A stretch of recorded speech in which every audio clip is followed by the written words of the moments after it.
Even if you don't partake in a venti coffee, you know that baristas here in Western New York really started the union movement in Starbucks stores nationwide. And since the start, employees have complained about union busting efforts from the company. We've covered those picket lines you can see right there in the video, also the response from the coffee company. But today, one former employee had a new audience, the National Labor Relations Board. Now, we were not allowed to bring our camera into court. It's sort of like a court for this hearing, but 2 on Your Side's Kelly Dudzik was there and heard directly from that witness.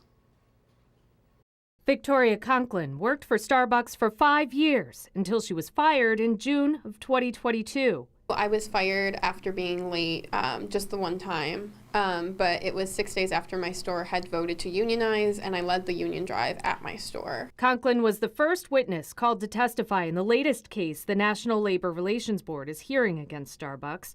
She worked at the East Robinson store in Amherst. We spoke with her before the hearing today. We believe that Starbucks firing me was in retaliation for union organizing, which is in violation of the National Labor Relations Act. Today, Conklin testified in front of the administrative law judge, answering questions about her employment and what happened in the days before she was fired.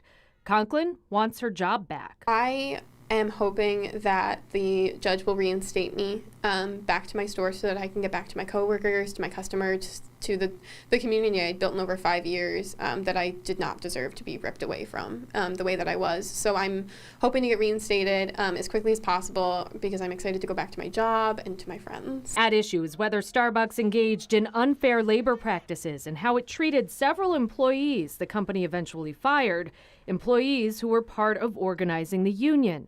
Starbucks declined my request for an interview and instead sent me a statement saying in part, quote, "We believe the allegations made by Workers United and the NLRB as part of the consolidated complaint are meritless and that actions taken in our Buffalo area stores were lawful and in alignment with long-established partner policies, not in retaliation for any partner's participation in or support of concerted union activities."